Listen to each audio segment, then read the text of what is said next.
Mind management, life transformation, power of thoughts आदि प्रेरणादायक एवं आध्यात्मिक वीडियोस के लिए सब्सक्राइब करें VK Kabir @free YouTube channel. अमृत वेला एक ऐसी वेला जो अमृत पीने की वेला है। इस वेला पर मम्मा कभी भी सोई नहीं रहती थी। दुनिया में भी देख लो, मुहूर्त वेला का कितना महत्व है। जैसे हमें कोई कार्य करना है, शुभ कार्य करना, तो पंडित जी को बुलाते हैं। पंडित जी आते हैं, कहते हैं पंडित जी कोई शुभ मुहूर्त देखकर बताइए कि ये काम हमारा हो जाए। तो पंडित जी मुहूर्त देख के बताते हैं कि 9 तारीख के 2 बजे अगर ये काम करेंगे तो हो जाएगा। उस काम को सिद्ध करने के लिए हम रात दिन एक कर देते हैं, पंजे के बल खड़े रहते हैं कि शुभ मुहूर्त ये है और ये मुहूर्त मिस नहीं होना चाहिए। यस और नो, है ना? रात दिन एक कर देते हैं ना, क्यों? केवल एक छोटे से काम की सफलता के लिए, राइट? और ईश्वर ने हमें एक ऐसी मुहूर्त दी है जिसको हम कहते हैं ब्रह्म मुहूर्त, अमृत वेला। एक ऐसी मुहूर्त जब हम अपने पूरे भाग्य को ही बदल सकते हैं। वहां तो एक छोटे से काम के लिए भाग रहे थे ना, यहाँ पूरे भाग्य को ही बदल सकते हैं। और उस समय हम सोए रहते। अच्छा, सच सच बताओ, हमें रोज अमृत वेला कौन कौन उठता है? हाथ उठाओ, ताली बजाओ अपने लिए जोर से एक बार। और जिन्होंने नहीं उठाया, अब वो बजाओ ताली। क्यों बजाई पता है? क्योंकि कल से उठेंगे, है ना? कौन उठेगा कल से? वो उठेगा जो जल्दी सोएगा। कौन जल्दी सो के उठ पाएगा? जो कम खा के सोएगा। समझते हैं ना? रात को लेट, मम्मा की एक और विशेषता थी, वो अल्पाहारी थी, बहुत कम भोजन करते थे मम्मा। तो इसलिए ध्यान दीजिए कि रात को लेट भोजन मत कीजिए। कोशिश कर सकते हैं क्या आप ऐसा कि 6-7 बजे के बाद आप भोजन ना करें? क्या कर सकते हैं ऐसा? मुश्किल है ना? कर सकते हैं। कौन कौन कोशिश कर सकता है आज से कि 6 बजे के बाद या 7 बजे के बाद हम भोजन नहीं करेंगे? उठाओ हाथ, अभी फोटो लेंगे आपका। अच्छा, बाकी कह रहे हैं कि हमने तो पेट भर के खाना है, हम नहीं उठाएंगे हाथ। नहीं, बाकी तो ऐसे हाथ कर रहे हैं, हमें नहीं उठाना जी, हमने तो पेट भर के खाना है। खा लीजिए, कोई दिक्कत नहीं है। लेकिन क्या बोले माता जी? हाँ, आप सर रात 7:30। चलो ठीक है, बहुत बढ़िया, बैठ जाइए। अच्छा हाँ ठीक है, उससे पहले कर सकते हैं। आप 5 बजे कर लीजिए। आप कहेंगे अच्छा भूख तो इतनी ज़्यादा लगेगी, कैसे रुक पाएंगे? बॉडी बड़ी स्मार्ट होती है। शुरू में भूख लगेगी, भूख लगनी बंद हो जाती है फिर। लेकिन जब आप खाली पेट, ये अंडरलाइन करना सभी, जब आप खाली पेट सोने जाते हो तो आपके अंतर मन को भोजन पचाने का काम नहीं होता उस वक्त। वो आपकी पूरी बॉडी को हील करने में लगा रहता है, राइट? आपके अंतर मन में इतना बल है कि आपके सर दर्द को एक गोली ठीक नहीं कर पाती, लेकिन आप थोड़ी देर सो जाते हैं, आपका सर का दर्द गायब हो जाता है। यस और नो? आपके अंतर मन में इतनी शक्ति होती है। भगवान ने उसको इस तरीके से बनाया है कि आपके शरीर को निरोग रखना ही जैसे उसकी ड्यूटी है। और हम इतने सारे लॉ, रूल, रेगुलेशंस तोड़ते हैं भोजन में, फिर भी ठीक ठाक हैं, क्योंकि वो रात को रिपेयर कर लेता है। अगर हम रात को खाली पेट सोने जाने लग जाए ना, आप देखेंगे शरीर में से वो बीमारी भाग रही हैं जिनके लिए आपने क्या क्या किया है और कितनी गोलियां खाई हैं। यकीन मानिए आप, ये मेरा अपना प्रैक्टिकल अनुभव है। आपका मोटापा भाग जाएगा, डाइजेशन सिस्टम आपका जो प्रॉब्लम था वो खत्म हो जाएगा, गैस की प्रॉब्लम खत्म हो जाएगी, सर दर्द जो रहता है, माइग्रेन रहता है वो खत्म हो जाएगा, कुछों को डिप्रेशन है, स्ट्रेस है वो खत्म हो जाएगा। और सबसे महत्वपूर्ण, हम अमृत वेला सोई नहीं रहेंगे। आपको अमृत वेला कभी भी ऐसा महसूस नहीं होगा कि आप, ये होता है ना बार बार, ये नहीं होगा। और इसके बावजूद भी अगर आपको ऐसा हो तो सिर्फ 10 मिनट उठते ही अनुलोम विलोम प्राणायाम कर लेना, मस्तिष्क को पर्याप्त ऑक्सीजन दे देना, आपको नींद नहीं आएगी।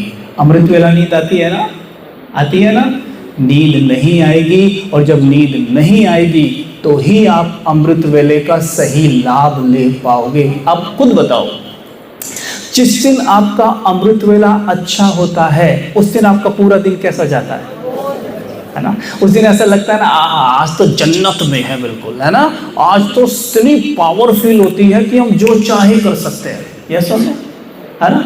विघ्न जैसे कि आते तो हैं, ठहर नहीं पाते, माया आपके ऊपर अटैक नहीं कर पाती है ना, है ना? लेकिन अमृत वेला अच्छा हो कैसे, उसकी तैयारी क्या है? अमृत वेला सिर्फ ऐसे ठीक नहीं हो जाएगा। हम दिन भर रात भर खा रहे हैं, कुछ भी देख रहे हैं, या फिर सवेरे जबरदस्ती उठ रहे हैं, कुछ भी क्रिएटिव थॉट्स आएंगे ही नहीं। तो अमृत वेले की सही तैयारी होती है रात को, जब हम सोने जाते हैं। समझ में आ रहा है? समझ में आ रहा है सबको, है ना? तो जब रात को सोने जाते हो, एक तो 9 बजे आप 9 साढ़े 9 बजे बेड पे पहुंच जाइए और मोबाइल को दूर कर दीजिए। हम में कौन कौन रात को सोने से पहले मोबाइल देखता है? ईमानदारी से हाथ उठाओ उसको। देखो होता क्या है, मैं आपको बता देता हूँ, ये साइंस को समझ लीजिए। मोबाइल की जो स्क्रीन है ना, उससे वाइट रेस निकलती है और मस्तिष्क, आंखों के माध्यम से मस्तिष्क के पास जाती है, और मस्तिष्क को ये सिग्नल मिलता है कि अभी सूर्य निकला हुआ है, अभी रात नहीं हुई है, अभी सूर्य निकला हुआ है।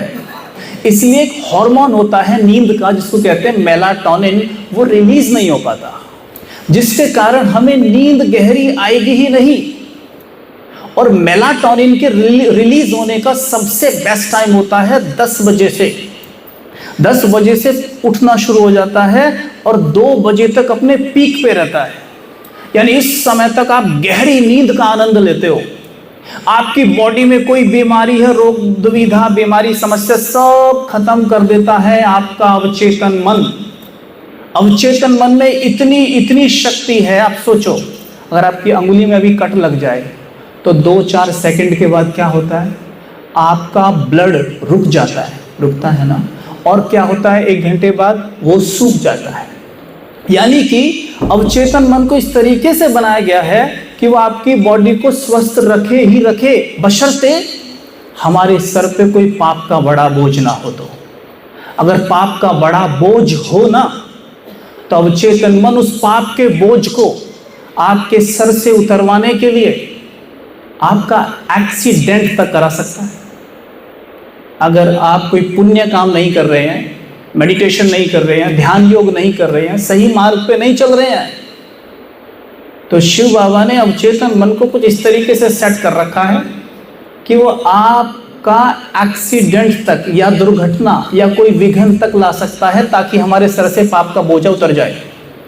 जैसे जब आपको कोई बीमारी आती है तो हम क्या करते हैं अक्सर, बताओ। जैसे मानो आपको कोई बीमारी आ गई, हम क्या करते हैं उस वक्त? भाई लोग अपने अनुभव से बताओ, जब आप बीमार होते हो तो क्या करते हो? डॉक्टर के अलावा एक काम कॉमन जो सब करते हैं वो कौन सा है? अच्छा, भगवान को याद करते हैं। भगवान को योग करते हैं, वियोग करते हैं उस वक्त? कौन कौन सच बताना अपने आप से कि जब हमें बीमारी आती है हम सबको कोसते हैं, अपनी किस्मत को कोसते हैं, शरीर को कोसते हैं, लोगों को कोसते हैं, सिचुएशंस को कोसते हैं ना, कोसते हैं। लेकिन आपको पता है बीमारी हमारी बहुत बड़ी मददगार बन के आती है। जो हमने रूल रेगुलेशंस तोड़े हैं, पाप कर्म किए हैं, तो बीमारी कहती है मेरे को जाना पड़ेगा इसके सर से पाप के बोझ को कम करने के लिए। और बीमारी ये सोच के आती है कि 15 दिन मैं इसके साथ रहूंगी और इसकी इस बीमारी को इसके इस पाप के बोझ को 15 दिन में 50% कर दूंगी। जैसे वो हमारे पास आती है 15 दिन का ठेका लेकर, लेकिन हम उसे इतना कोसते हैं, सबको इतना कोसते हैं, हम इतनी नेगेटिव एनर्जी वायुमंडल में फैलाते हैं, जिसके कारण क्या होता है, बीमारी को अपना टाइम पीरियड बढ़ाना पड़ जाता है। 15 दिन के ठेके के साथ आई थी, अब उसको 30 दिन मेरे पास रहना पड़ेगा, और 30 दिन में वो उतना ही पाप मेरे सर से जला पाएगी जितना वो 15 दिन में पहले जला देती। क्यों? क्योंकि मैंने बहुत कोसा, तो कोसने से क्या हुआ, डार्क एनर्जी वायुमंडल में फैली, ग्रहों में गई, प्रकृति में गई, मेरे सब हो गए भारी। समझे? जिसको कहते ग्रह भारी हो गए, सब भारी हो गए। दिखाती है ना माताएं, पंडित जी मेरे ग्रह भारी हैं, कुछ करें, मेरे बेटे की शादी नहीं हो रही, शादी करवाते हैं, ग्रह भारी, नौकरी नहीं लग रही, ग्रह भारी है। लेकिन ये ग्रह भारी है कैसे? ये ग्रह भारी है कि आत्मा निरंतर जो नेगेटिव थॉट क्रिएट करती है, गलत बोलती है, गलत कर्म करती है, उसकी डार्क एनर्जी वायुमंडल में फैलती है। वायुमंडल में फैलती है मतलब प्रकृति में जाती है, और प्रकृति कहती है कि मैं कुछ तुम्हें देती नहीं हूं, मैं तो लौटाती हूं। तुम मुझे एक गेहूं का दाना दो, मैं 1000 दाने दूंगी। तुम मुझे एक भी दाना मत दो, मैं तुम्हें एक भी दाना नहीं दूंगी। समझ गए? तुम जैसा भी सोच रहे हैं, बोल रहे हैं, कर्म कर रहे हैं, ये सब प्रकृति में बीज का काम करते हैं जाके, और प्रकृति फिर इसी को कई गुना करके हमारे पास लौट आती है। Getting the point? ये बात समझ में आया? तो जब बीमारी आई, जब हमने कोसा बीमारी को खूब, तो हमने प्रकृति में काली एनर्जी के बीज बोए, और प्रकृति ने कहा ये लो, मैं तुम्हें कई गुना करके लौटा देती हूं, और वही चीज फिर और बड़ी बीमारी के रूप में हमारे जीवन में आती है। इसलिए कभी भी बीमारी को कोसा नहीं। तो क्या करें? क्या करें? थैंक यू बीमारी जी, आप आए, आपका दिल से शुक्रिया, आपके कारण हम हल्के हो रहे हैं, हमारे सर से पाप का बोझा उतर रहा है, आपका दिल से शुक्रिया।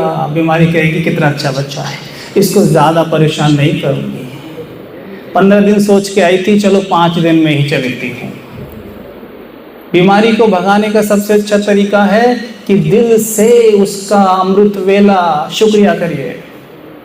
आप देखकर आश्चर्य करेंगे, बीमारी भाग रही है। जिस चीज से भी परेशान हो, मतलब क्या है कि आपके सर से वो पाप का बोझा उतार रही है, और हमें करना क्या है, उसका शुक्रिया। आपके सर पे, अव्यक्त महावाक्यों में आता है, आपके सर पे 50 किलो वजन है, कोई उसे उतरवा दे या उसमें से 25 किलो कम करवा दे, तो उसे आप गाली दोगे या शुक्रिया करोगे? तो बीमारी ने पाप का बोझा कम कराया, तो क्या करना है उसको? शुक्रिया।